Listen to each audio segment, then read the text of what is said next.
The train screamed as it slowed down, metal grinding against metal, and for a second I thought my chest might split open with it. 10 years. I hadn't stepped on this platform in 10 damn years, and the moment my boots hit the concrete, I knew I'd made a mistake coming back. Or maybe this place was the mistake I never finished paying for. The station looked smaller than I remembered. Older, like it had been holding its breath the whole time I was gone. The yellow lights flickered overhead, buzzing like tired insects, and the wind cut straight through my jacket. Same town, same smell of rust, dust, and wet leaves. But there were no voices, no laughter, no cars waiting. It felt like the world had quietly packed up and left without telling me. I stood there for a while, longer than a normal man would, just staring down the empty tracks. My hand was clenched so tight around the keys in my pocket that my knuckles ached. House keys. I hadn't touched them since the night everything blew apart. Since the night I walked out and swore I'd never come back. I told myself I was only here to close a chapter. Just one night. Maybe two. Grab what was left, sell the place, disappear again. Clean and simple. But lies are easy when you've had 10 years to practice them. I started walking. The streets were quiet, the kind of quiet that presses against your ears. A few streetlights were out. Others hummed weakly, throwing long, broken shadows across the sidewalk. I passed the old diner where we used to eat pancakes on Sundays. Closed. Windows dark.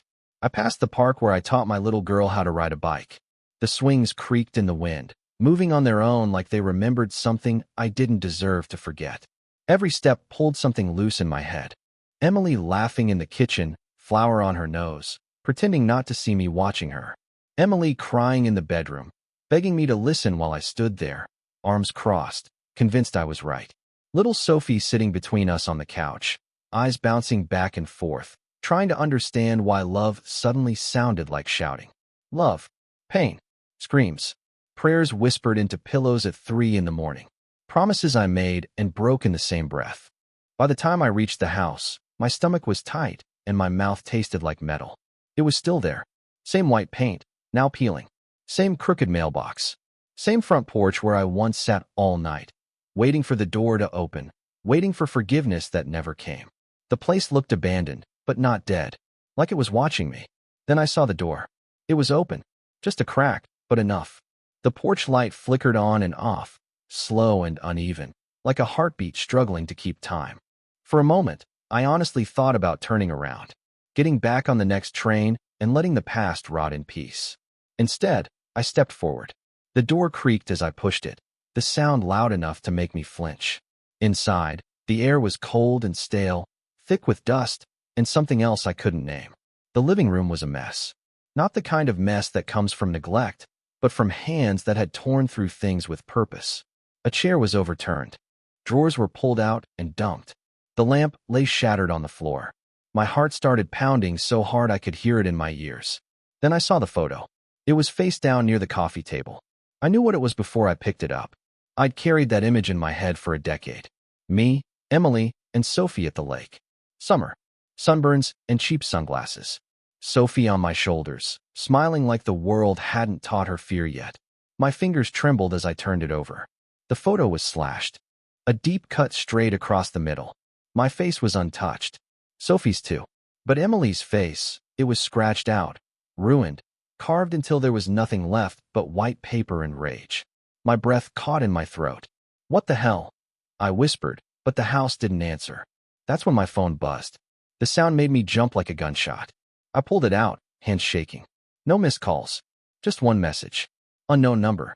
He's waiting for you in the attic. My legs felt weak. The attic. I hadn't been up there since the last night. Since the worst fight we ever had. The night Emily screamed that she was drowning, and I told her she was being dramatic. The night she asked me to stay, just stay and listen, and I walked out instead. I stared at the dark hallway leading deeper into the house. 10 years ago, I ran from this place. Now it felt like it was done waiting. I didn't move right away. I just stood there in the middle of the wrecked living room, staring at the hallway like it might swallow me whole if I stepped into it. The phone felt heavy in my hand.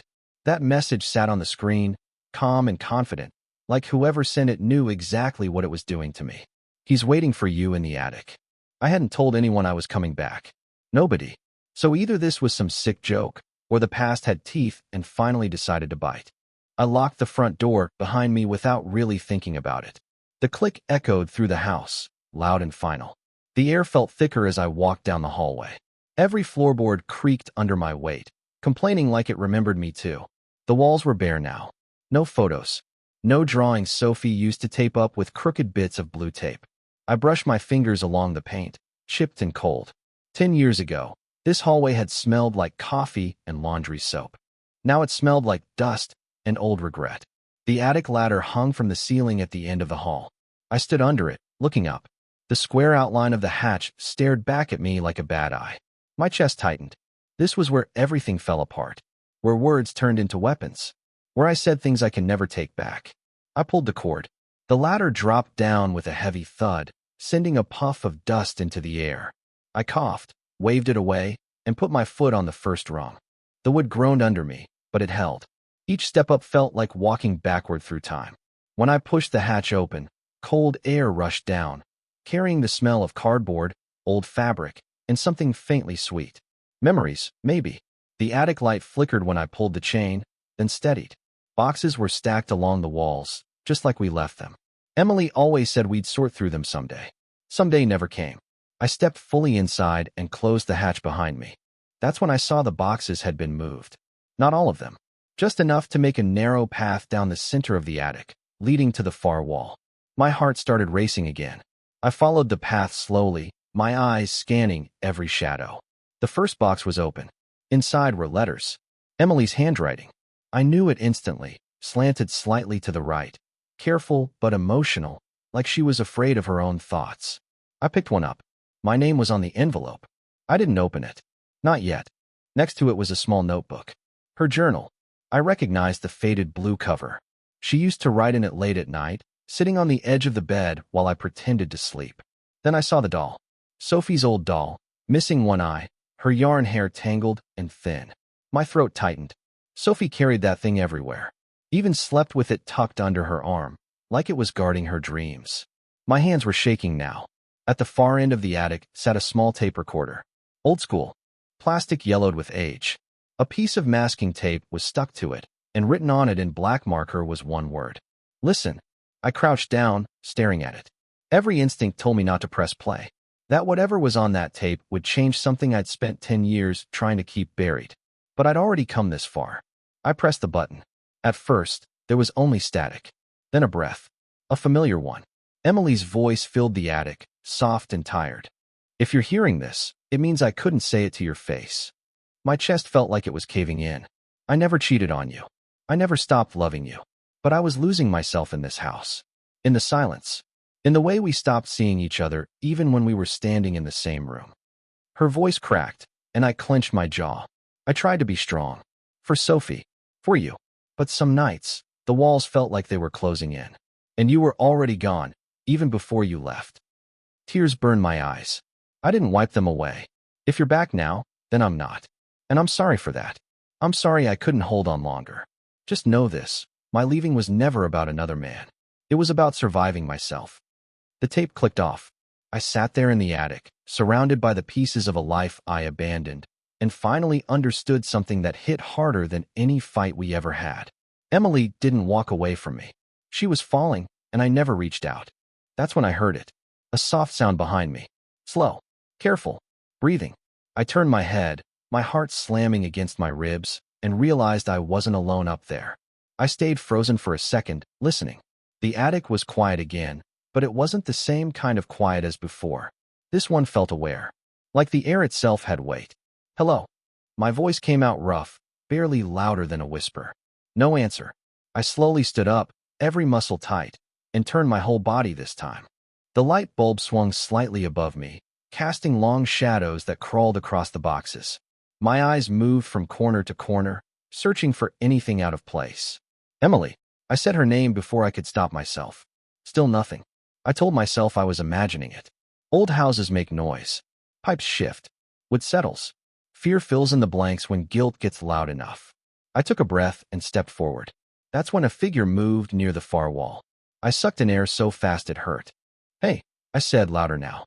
I'm not here to hurt anyone. The figure stepped into the light. It wasn't Emily. It was a young woman. Tall. Thin. dark hair pulled back in a messy ponytail. She looked at me like she wasn't sure whether to run or stay, her hands clenched into fists at her sides. And then I saw her eyes. Emily's eyes. My knees almost gave out. "Sophie," I whispered. She didn't answer right away. She just stared at me, her face tight with something that wasn't anger but wasn't peace either. Hurt, maybe, or disappointment, which somehow felt worse. "You don't get to say my name like that," she finally said. Her voice was deeper than I remembered, steadier, but there was no mistaking it. My little girl wasn't little anymore. She was grown, standing in front of me like a stranger who knew all my worst secrets. "I didn't know," I said. "I swear, I didn't know you were here." "You never know anything," she said quietly. The words landed hard. She took a step closer, and I noticed how tired she looked. Not physically, emotionally, like someone who'd been carrying weight for a long time without help. "How long have you been here?" I asked. "All my life," she said. "You're the one who left." I swallowed. There was no defense for that. No excuse that didn't sound like a lie. "I came back," I said, hating how weak it sounded. I needed to understand. She gave a short, humorless laugh. "Funny. Mom said the same thing. She stayed. She tried. You disappeared." I felt something crack open inside my chest. "What happened to her?" I asked. "I need to know." Sophie looked away, her jaw tightening. For a second, I thought she wasn't going to answer. "She didn't run," she said finally. "She faded, little by little. Some days, she couldn't get out of bed. Some days she smiled like everything was fine, just so I wouldn't be scared." My throat burned. "She kept this house the way it felt," Sophie went on, gesturing around us. "Not clean, not fixed, just honest. The mess, the silence, the waiting." "Waiting? For you?" I asked. She looked back at me then, really looked at me, and I saw it. The little girl who used to wait by the window when I was late. The same eyes. The same hope that hurt too much to hold. "For answers," she said. "For you to come back and stop pretending none of this happened." I nodded slowly. Tears blurred my vision, but I didn't look away this time. "I'm here now," I said. "I can't change what I did, but I want to listen. To everything." She studied my face, like she was trying to decide whether I was worth the risk. "Good," she said, "because I'm done carrying this alone." The attic light flickered once, then steadied, and for the first time since I walked into the house, I felt like the past wasn't trying to crush me anymore. It was waiting to be faced. Sophie sat down on one of the old boxes like her legs suddenly remembered how tired they were. I stayed standing for a moment, not sure I'd earned the right to sit across from her. The attic felt smaller now, heavier, like the truth had taken up physical space. "You shouldn't have come back like this," she said. "Just showing up out of nowhere." "I know," I said. "I didn't plan it. I just couldn't keep running." She looked at me, really looked, like she was searching for the man she remembered and comparing him to the one in front of her. I wondered what she saw. A stranger. A failure. A ghost. "You left after the fight," she said. "Do you remember what you said to Mom?" I closed my eyes for a second. I didn't want to, but the words were burned into me. "I said she was making things up," I said. "That she was trying to control me. That I needed space."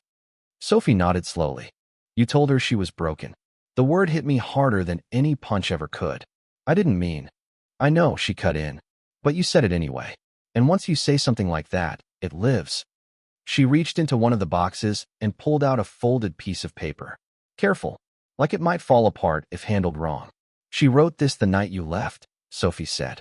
"She didn't think you'd ever read it." She handed it to me. My hands shook as I opened it. Emily's handwriting filled the page, uneven, rushed. "I don't think I'm broken," it read. "I think I'm tired of screaming into silence. If he comes back, I'll try again. If he doesn't, I'll still try to be a good mother. I just wish he could see me before I disappear." I couldn't finish it. The paper blurred as tears finally spilled over. I didn't bother hiding them. "I didn't see her," I said. "I was too busy protecting myself." Sophie's voice softened, just a little. She waited for a long time. Even after the papers were signed. Even after the calls stopped. "What happened?" I asked again, dreading the answer. "She got sick," Sophie said. "Not the kind you can see right away. Some days were okay. Other days, she'd sit at the kitchen table and stare at nothing for hours."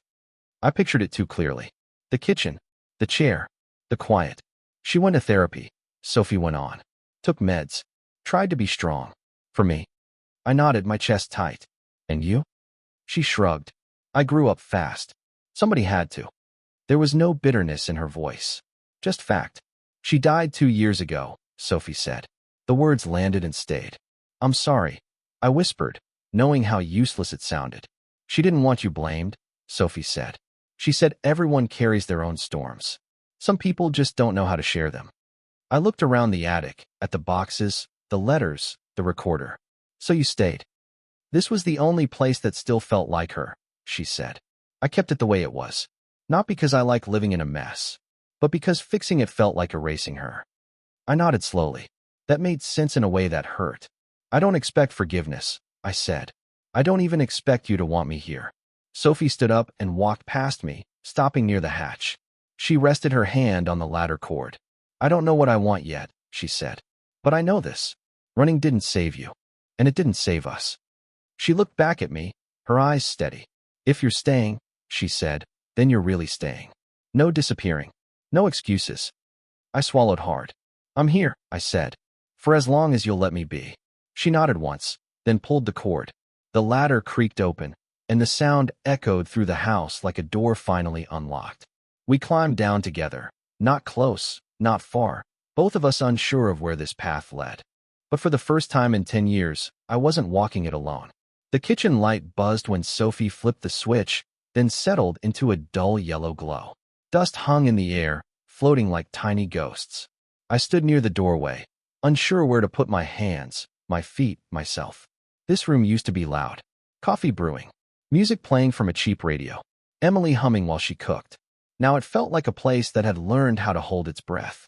Sophie opened a cabinet and pulled out 2 chipped mugs. She rinsed them without saying a word, her movements calm and practiced. Not angry. Not gentle either. Just controlled. There's coffee, she said. It's old, but it works. That's fine, I said. I'm not picky. She glanced at me for half a second, like she was testing whether I was joking. I wasn't. We sat at the table. The same table. One leg still uneven, wobbling just like it always did. Emily used to shove folded napkins under it to keep it steady. I noticed Sophie had done the same thing, using an old receipt instead. Some habits don't die. They get passed down. Sophie slid a mug toward me. So where were you? She asked. Not accusing. Just asking. I stared into the dark coffee. Different places. Different jobs. Mostly excuses. She nodded, like that confirmed something. Did you ever think about coming back? Every day, I said. And every day I convinced myself I'd already ruined things too much. She wrapped her hands around her mug. Mom used to say silence was louder than shouting. I closed my eyes. Emily used to say that to me. I never listened.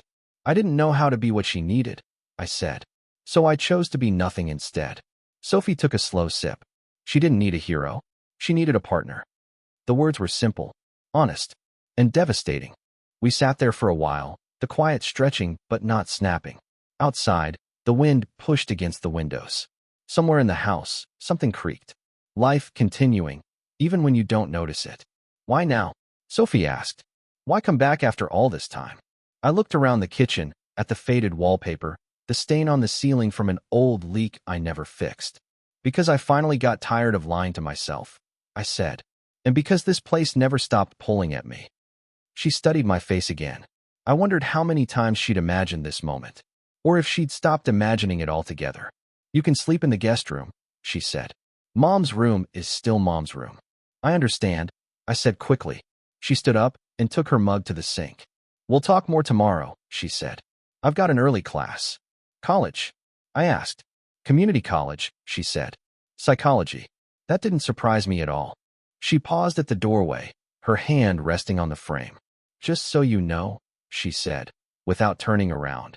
Being here doesn't fix anything by itself. I know, I said, but I want to try. She nodded once and left the room. I stayed at the table long after she was gone, staring at the spot where Emily used to sit. My chest ached, but it wasn't the sharp pain from before. It was something slower, heavier, like grief mixed with responsibility. Later, lying on the narrow guest bed, listening to the house settle around me, I realized something that scared me more than coming back ever did. For the first time in 10 years, I wasn't thinking about how to escape. I was thinking about how to stay. I woke up before the alarm, if you could even call it that. My phone was dead, and the house had its own way of pulling you out of sleep. Pipes knocking, wind slipping through bad seals.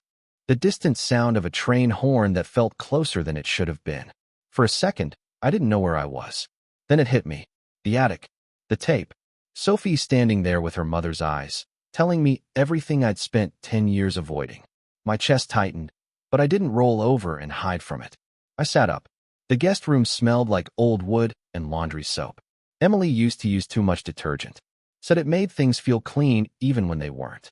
I swung my legs off the bed and stood there for a moment, steadying myself. The house was quiet. I walked down the hall and stopped in front of the bedroom door. Ours. I didn't touch the handle. I just stood there, breathing, letting the weight of it press against me. Some doors aren't meant to be opened right away. In the kitchen, Sophie was already up, pouring cereal into a bowl. She looked half awake, hair messy, hoodie hanging off one shoulder. For a split second, I saw the kid she used to be. Then it passed. "Morning," I said. "Morning," she replied, neutral. I grabbed a sponge from the sink and started scrubbing the counter. It wasn't clean. It wasn't dirty either. It just felt like something I could do without messing it up. "You don't have to do that," she said. "I know," I said. "I want to." She didn't argue. After breakfast, she grabbed her backpack. "I'll be back late," she said. "Group project." "Drive safe," I said automatically, then caught myself. I didn't know if she even had a car. She paused, then nodded. "I take the bus." When the door closed behind her, the house fell into that deep daytime silence. I stood there, hands wet, wondering where to start. There was so much broken, so much neglected. I started small. I picked up the photo frame from the living room floor. The slashed picture. I didn't throw it away. I set it carefully on the table, face down. Then I righted the chair, swept up the glass, wiped down surfaces that hadn't been touched in years. Time moved differently while I worked. The past stayed with me, but it didn't suffocate me. Every small task felt like a quiet apology. Around noon, I found myself in the backyard. The grass was overgrown. Weeds everywhere. The old swing set leaned to one side, rust eating through the chains. I remembered pushing Sophie on that swing, her laughter flying out of her like something endless. I grabbed the shed key from the hook by the door. Still there. Some things don't change. Inside the shed, tools hung where I left them. Hammer, rake, a box of screws. I rolled up my sleeves and got to work. By the time Sophie came home, the sun was low and my back was killing me. The grass was cut. The swing set stood straighter, reinforced with new bolts. Not perfect, but safer. She stopped short when she saw it. "You did this?" she asked. I nodded. Didn't know what else to do. She walked closer, running her hand along the chain. "Mom kept saying she'd fix this someday." "I should have done it years ago," I said. She didn't respond right away. Then she sat on the swing, testing it. It held. "Staying doesn't mean fixing everything," she said quietly. "It means showing up, even when it's uncomfortable." I leaned against the fence, tired but steady. "I can do uncomfortable." She gave a small nod. Not a smile, but something close. As the sky darkened, I realized something important. Healing didn't feel dramatic. It felt like work. The next few days blurred together in a way I didn't expect. Not fast, not slow either. Just steady, like the house itself was setting the pace and daring me to keep up. I fixed things I'd ignored for years. A leaky faucet, a loose step on the porch, a light switch that only worked if you hit it just right. None of it was heroic. All of it mattered. Sophie watched from a distance. She didn't hover. She didn't thank me either. But she didn't stop me. One afternoon, I found a box in the hall closet I hadn't seen before. It was labeled in Emily's handwriting. "Sophie." I carried it to the living room and sat on the floor. I didn't open it right away. Some things asked for patience. When I finally did, it felt like stepping into a time capsule. Report cards, drawings, birthday cards Emily never sent. Notes about Sophie's first day of school, her first nightmare, her first heartbreak. Emily wrote everything down, like she was afraid the memories might slip away if she didn't hold onto them tight enough. Sophie came home while I was sitting there, one of the drawings in my hands. She stopped in the doorway. "You found it." "I didn't mean to pry," I said. "It's okay," she said after a moment. "She wanted you to see it. Someday." We sat on the floor together, not touching, but close enough to share the silence. "She never stopped talking about you," Sophie said. "Even when she was mad. Even when she was tired." I shook my head slowly. I don't deserve that. She didn't care about deserve, Sophie said. She cared about love. That night, I stood in front of the bedroom door again. This time I knocked. No answer, of course. I opened it. The room was exactly the same. The bed neatly made. Emily's sweater folded at the foot. Her perfume still faint in the air. My knees went weak, and I sat on the edge of the bed, staring at the wall where we used to argue about stupid things that felt important at the time. I stayed there until the grief passed through me like a slow wave. When I came out, Sophie was in the hallway. "You okay?" she asked. I nodded. "I will be." She hesitated, then spoke. "There's something else you should know." My chest tightened. "Okay." "She left you something," Sophie said. "Not a letter. Not words." She led me to the garage. Under an old tarp sat my motorcycle. The one I sold before I left town. Or at least, I thought I sold it. "She bought it back," Sophie said. "Said some things aren't meant to be erased." I pulled the tarp back, my hands trembling. It was dusty but intact. The chrome dull, but solid. I laughed, a short, broken sound. She always understood me better than I understood myself. Sophie watched me carefully. "This doesn't mean you get a free pass." "I know," I said. "It means I get a chance." She nodded.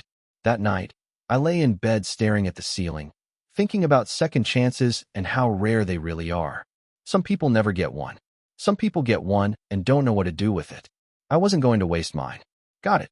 I'm keeping the story continuous, in the same voice, tone, and style, with no cuts or summaries. When you're ready, send part 8 and I'll continue.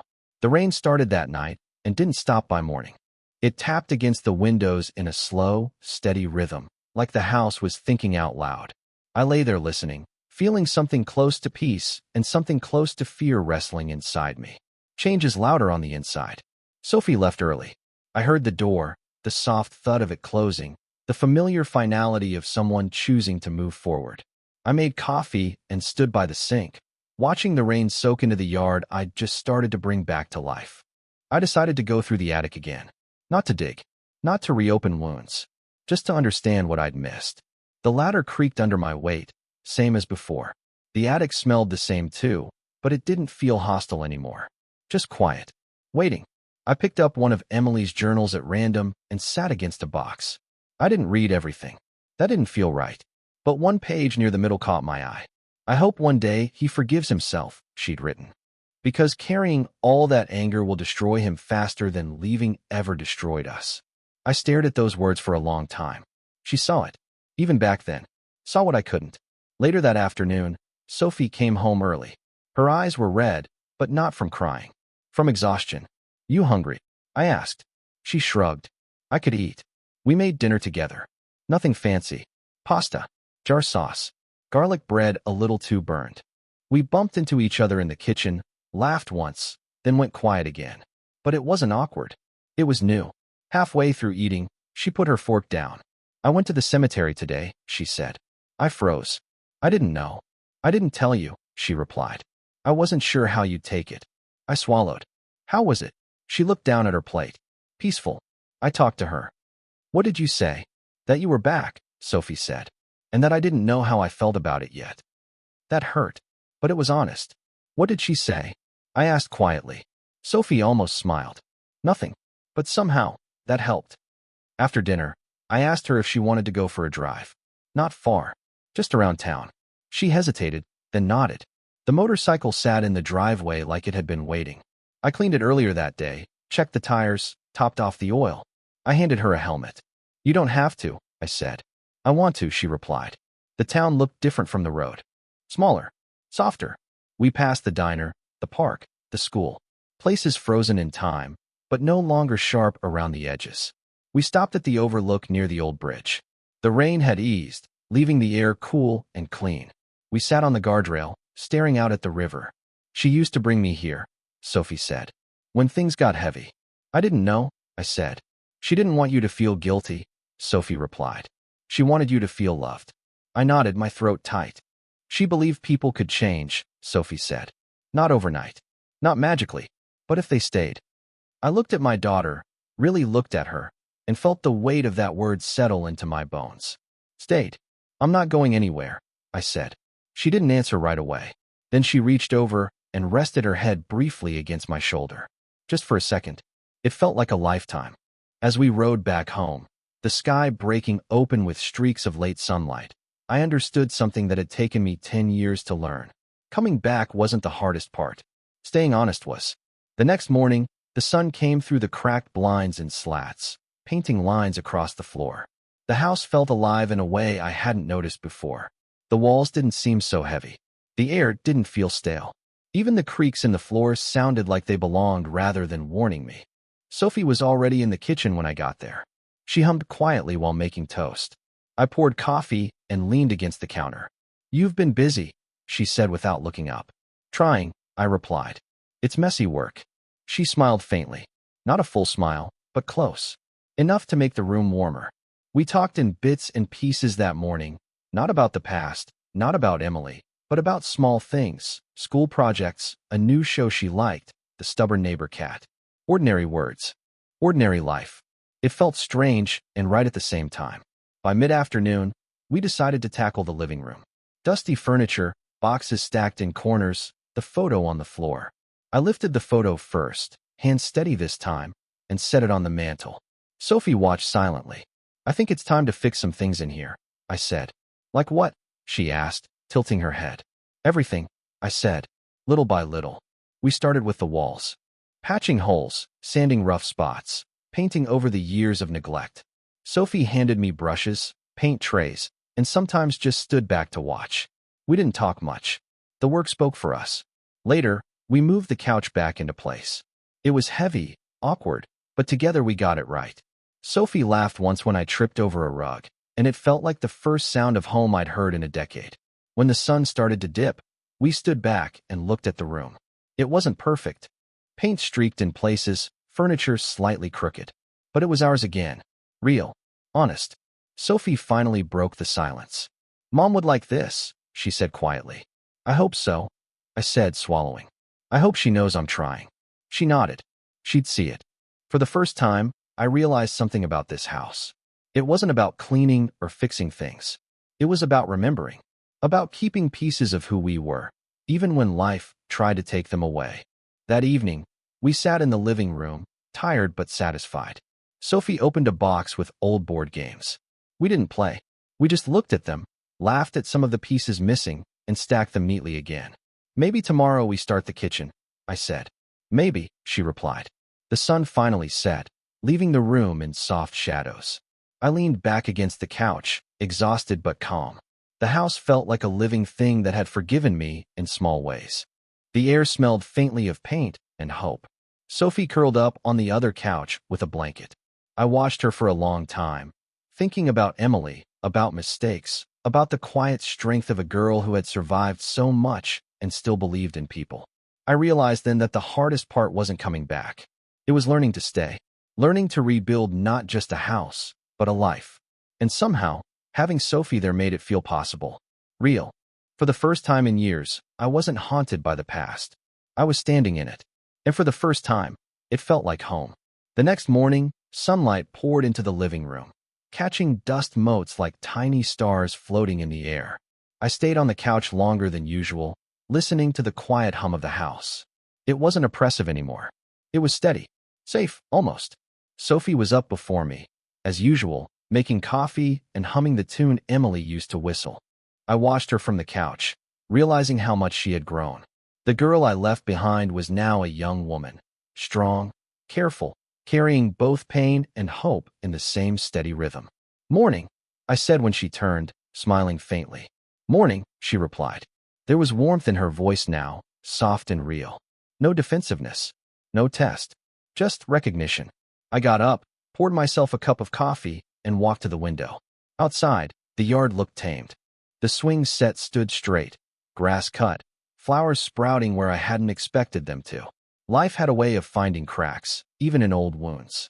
Sophie came and stood beside me. "You think Mom would be proud?" she asked quietly. "I know she would," I said, glancing at her. "Not because everything's perfect, but because we're trying." That's what she wanted. That's what she believed in.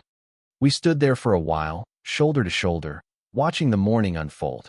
Somewhere deep inside me, the weight I had carried for 10 years finally loosened. The mistakes, the silence, the regrets, They didn't vanish. But they didn't have to control me anymore. Later, we started sorting through more boxes together. Old letters, Sophie's drawings, Emily's journals. Each item brought memories, tears, laughter, and sometimes just quiet acknowledgement. Every small act of cleaning, restoring, remembering was part of the healing. Not just for the house, but for both of us. At one point, Sophie stopped and looked at me. "You know," she said softly, "it's not just about fixing things here. It's about fixing us." I nodded. "I'm ready to try. To really try." Her hand brushed mine for a second. She didn't pull away. She didn't push.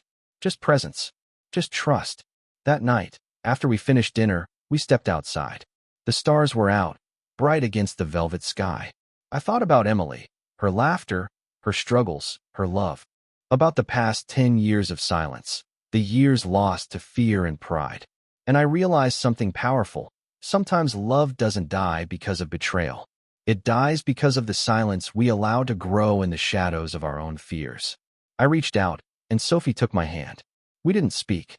We didn't need to. The house, the memories, the quiet acceptance, they said everything that needed saying. I finally understood that returning wasn't enough. Staying, facing the truth, working to heal the cracks, that was what mattered. And somehow, surrounded by the remnants of the life we once had, I felt hope. Real hope. For the first time in a decade, I felt like I belonged. The house no longer felt empty. It felt alive. And for the first time, so did I. Sometimes, forgiveness isn't about forgetting. It's about showing up. And for the first time, we both were.